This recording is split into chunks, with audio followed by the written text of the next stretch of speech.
Welcome, friends. It's Sunday morning, so we're going to do another of our Depression-era recipes, this time from my favorite recipe, published by the Stainer Sun in 1938. I needed some bran muffins. Fairly pedestrian recipe, bran muffins.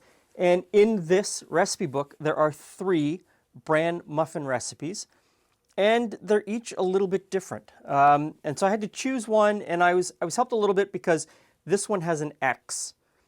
And I'm kind of going with X means no, based on some of the other ones with X's. So I'm not going to make that one, which is kind of sad because it has blackstrap molasses, and I really love blackstrap molasses. So I'm going to choose the bran muffin recipe number 2, submitted by Hazel Gibson.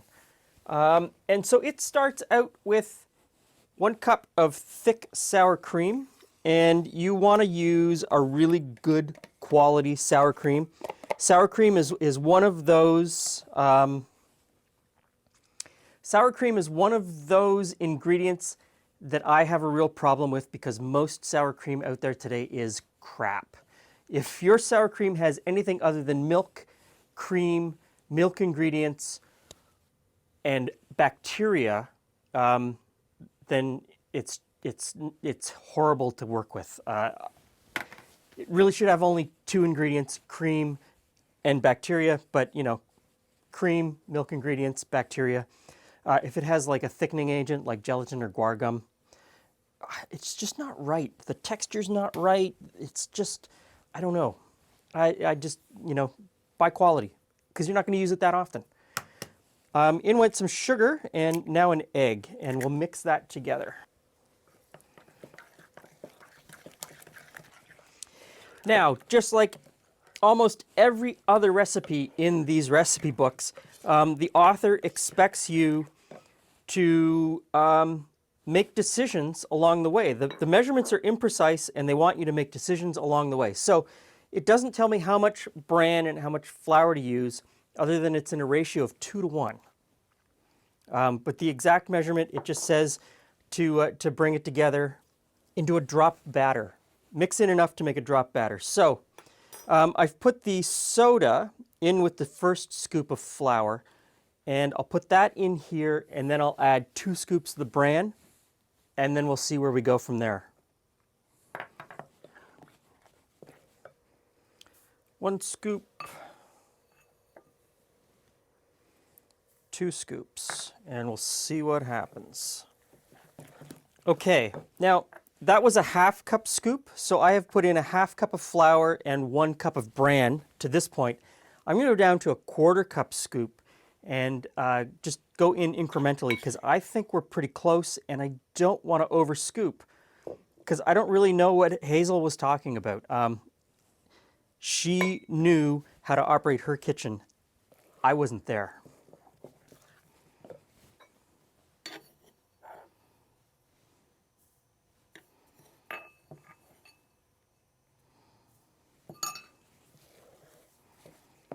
I think we're close. I'm going to try another 1/4 cup of flour,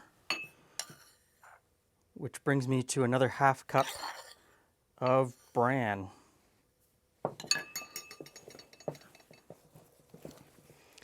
And I've learned it wouldn't be a Depression-era recipe without some chopped dates. The recipe says chopped dates, but I'm sure you could put in raisins if you wanted to. Looks good. So the next thing is, how do you bake them? It just says bake in a moderate oven for 25 minutes. Doesn't say how many. Is it 6? Is it 12? Is it 6? Is it 12? I have a feeling that it's 6. But I'm going to use the 12 cup just in case. You know, if I have some empty cups, that's fine. I'm going to use a scoop. I'm sure that a scoop would not have been used. I just find it's easier for portioning. So let's see.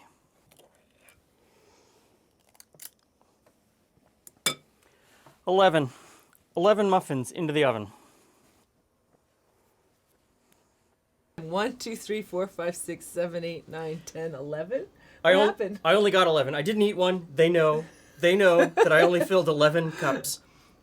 And I Well, it could be a smaller. They could have been a smaller tin. Could have been a smaller tin.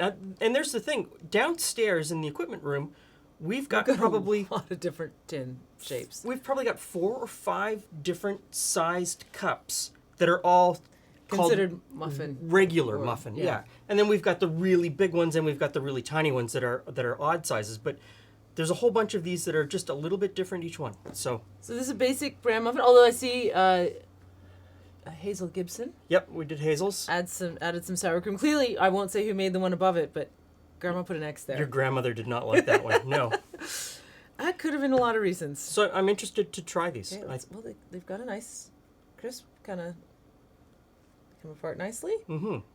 Are there raisins in them? Dates. Dates in them. Because you know, you can't have a Because depression dates, era dates- recipe without dates. I guess dates were just more common. I think More common than we than thought. raisins. Yeah. Yeah.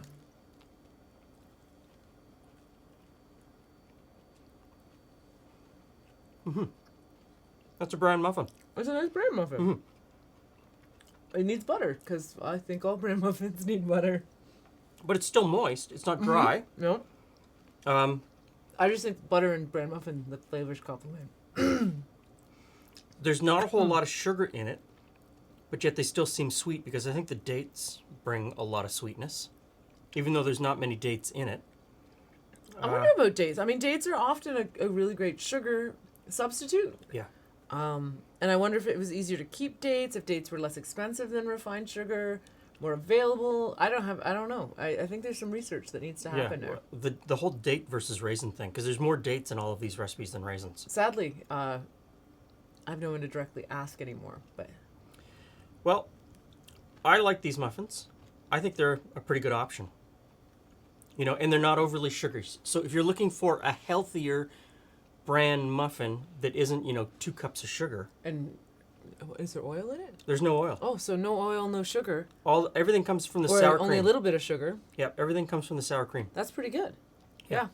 These are fantastic. Give them a try. Thanks for stopping by. See you again soon. Anyway.